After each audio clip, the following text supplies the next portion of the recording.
With the pandemic, the work from home situation, last year was a challenge for all of us.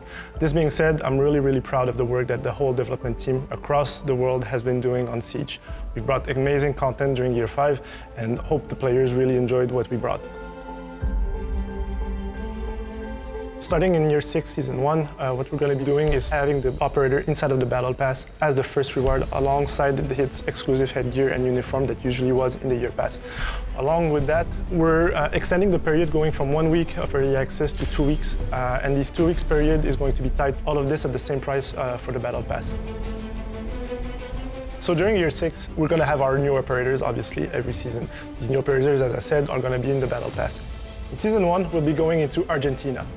The second half of the year, we'll be visiting Europe, so Croatia in season 3, and then visiting Ireland in season 4. And in season 2, we're really excited. We're going in the northern prairies of North America. Our newest operator will be from Dakota, which are indigenous people from that region.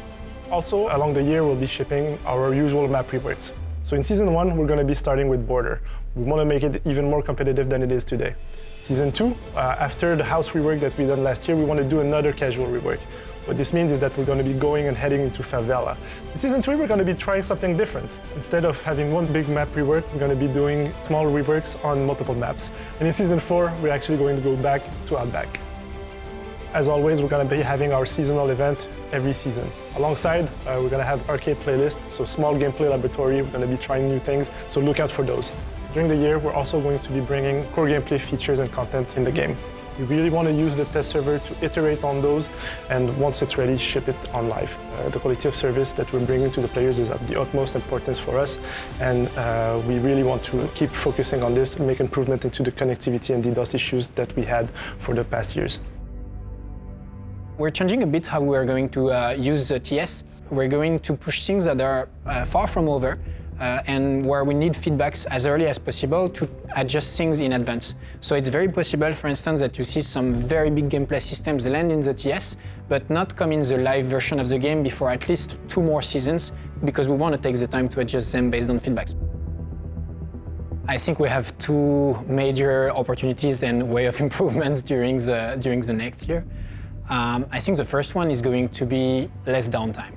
And the second aspect would be onboarding. Being more welcoming to new players is also something that we believe is very crucial to the future and success of our games.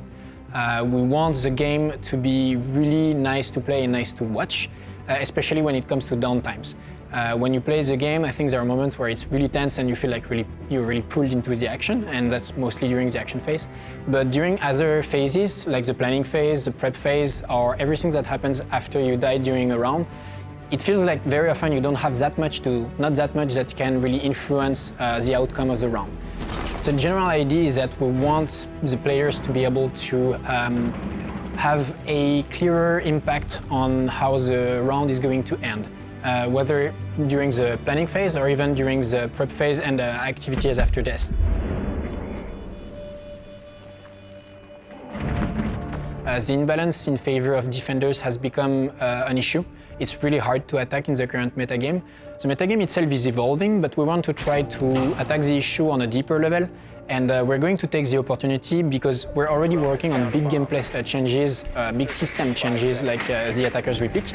And we're going to use this opportunity to try to favor attackers a bit more than defenders and rebalance a bit the game so that it feels a bit more fair to play as an attacker. For onboarding, I think the high-level objective is that we're never going to lower the ceiling. The game needs to remain as complex and as beautiful as it is today, but we're going to make the floor easier to reach. We need to give better tools for the community to welcome new players, and we need everyone to work towards having a more inclusive community. I think it's going to be a win for everyone. Currently in Rainbow Six, the onboarding is mostly done by the community and your friend, and we really want to help solo players to get in by themselves. That's why we are creating a cell dedicated to onboarding, and the goal of this cell will be to help those players get in faster. Learn the maps, learn the guns, learn the gadget and all the operators that are specific to Rainbow Six.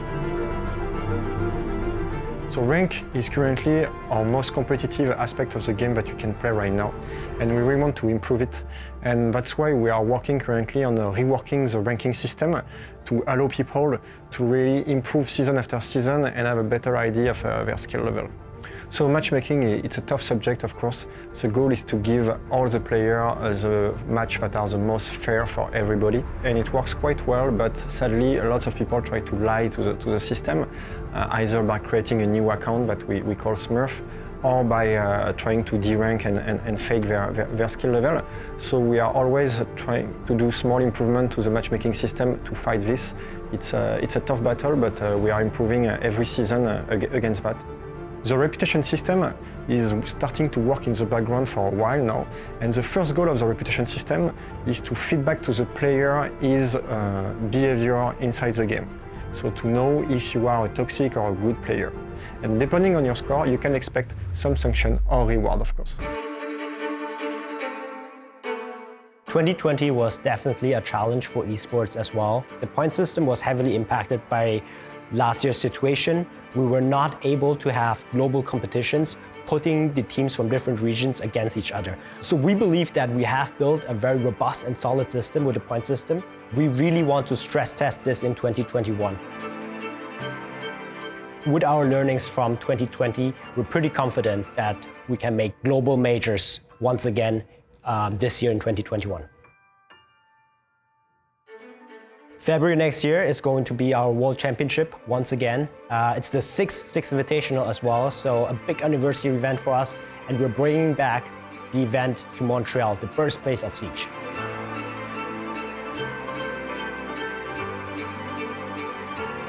We have still a lot of work to do, but I think the creativity that this game brings is unmatched. And I see that Siege will continue to grow and to stay the best possible.